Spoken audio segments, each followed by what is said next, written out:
Hello everyone. My name is Karan and I'm a software engineer and welcome back to the channel TechMaestro. For those who don't know, TechMaestro is basically a community where we help each other succeed in our software engineering journey.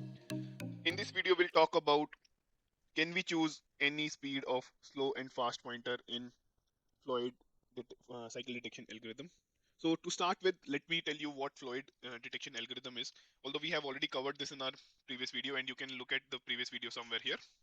And I'll just give an overview of what Floyd cycle detection algorithm is and where is it used. So given a linked list which has a loop, Floyd Warshall algorithm helps you detect a loop and a starting point of the loop in the linked list in O(n) time with no extra space, right? So in the algorithm we had a fast and a slow pointer, and in a standard format way we used to move fast 2x of the slow. The speed of the fast pointer was 2 times the slow pointer. So slow pointer used to move one node at a time, and fast used to move or fast actually moves 2 times the slow, which is 2 nodes at a time. Now, and when they meet, they basically it means we have a cycle. Now, in this video, we'll talk about can I move fast and slow at any pace or any speed? Is it possible? So, to start with, a very simple answer is no. Now we'll see why not, right? So, let's say there's an there's a loop in the linked list. Let's assume that if there is no loop, the algorithm will not matter. At the end of the day, basically, you'll end up at the end of the day, uh, fast will actually reach the null pointer, and you will end the loop. So that's it. But if there is a loop, so the both fast and slow pointer will keep in or will stay in the loop forever. They will keep rotating and revolving in the loop forever, right? Now, let's basically we start from the initial first pointer, and let's say we came down to a point where they both slow and fast pointer are now in the loop. In this case, when slow pointer reaches here, and fast pointer can be anywhere. Fast pointer can be anywhere on one of these nodes. So once this is the case, that's when so this is the basic assumption of the mathematical proof. So now let's assume that both pointers are in the loop.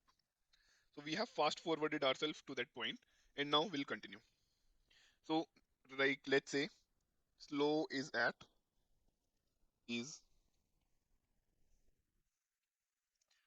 is at A, fast is at B. So let's say slow is at slow points to a node A, fast points to B, and B minus A, the gap between B minus A is X. So the length, basically the amount that the fast has already moved is B, A, and the difference is X, right? So, and now let's assume speed of slow Q, speed of fast is P. Right now there is no relation between P and Q, and that's what we are trying to achieve here, right? So now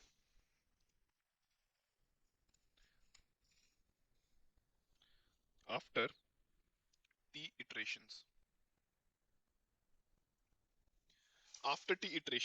what will happen? After T iterations from this point, what will happen is the gap between fast and slow pointer will be initial gap plus P minus Q. This is the speed difference, right? Into T. This is the gap that will be there, and this will be only within the circle, right? Only within the loop or the cycle that we have. They will only keep revolving around that. Now, if they have to meet, basically, and there is one more assumption, or there is one more point, which is let's say the length of loop is n. Okay.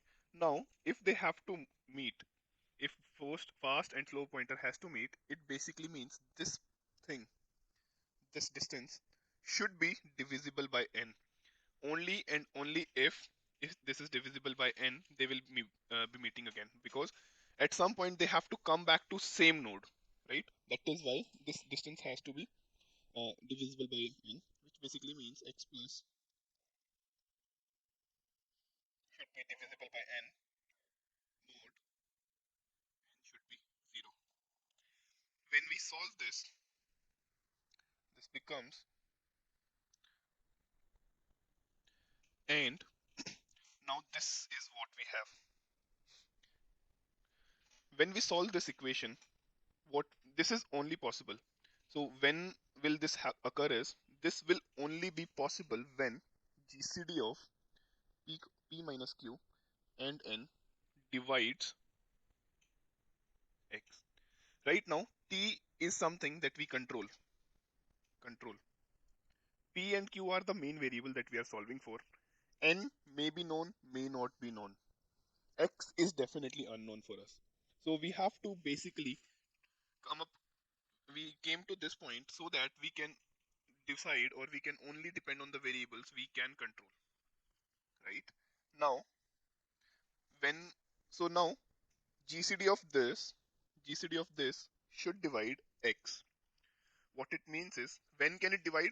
What is that one number that always divides a other number? That one number is, if this becomes 1, we are sure that this GCD will always divide X. Now, when can it become 1? How can GCD of two number be 1? Okay, let's say we'll solve that. We'll try to solve this. GCD of p minus q comma n should be 1. Now, let's say n is unknown. In this situation, in first case, like if the n is unknown, basically, how can this GCD be 1 for sure?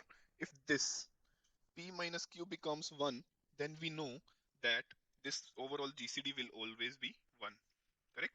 How can this be 1? Oh, like this can only be 1 if the delta between fast and slow is 1. In standard case, slow is 1, fast is 2. So what is the difference? 2 minus 1 is 1, which is actually equal to 1. Now, if you have to increase the speed of the fast, or if you have to increase the speed of slow, they are interdependent on each other. In most of the production cases, or in most of the actual use cases, you will not know any, you will have no information about the length of the loop, or you would not like to keep the dependency of your program on the length of the linked list that you're solving for. So in that case, if you keep the difference between these two as 1, the fast speed and the slow speed as 1, you will always be able to meet, like your pointers will always meet. And secondly, if n is known, if you know n, then you can always do p, you can always select p comma q in a way that they are co-prime with each other. Select p and q such that p minus q is co-prime with n. Basically, they should not share any common divisor apart from 1.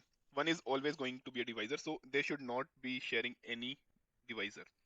So this is about it. I think this is the most we have. This is a lot of information that you may, this may be a lot of information for you, but what I will suggest is go through this video one more time, try to make sense of it. And this is a very good way of understanding the basics and the crux of the algorithm, because a lot of time what we do is we just read the algorithm, we try to mug it up. But if you question the why part of the algorithm or anything, you will have much better understanding of the algorithm, and you can apply that in a lot of other places. So I think that's about it for the today for today's video. If you would like to know more, or if you like to, if you'd like me to make a video on something else, just comment down below, or just comment anything in the comment section. Like the video if you like this, click on that thumbs up button, share it with your friends and network, and don't forget to subscribe to the channel. Thank you so much for watching this video. Bye bye.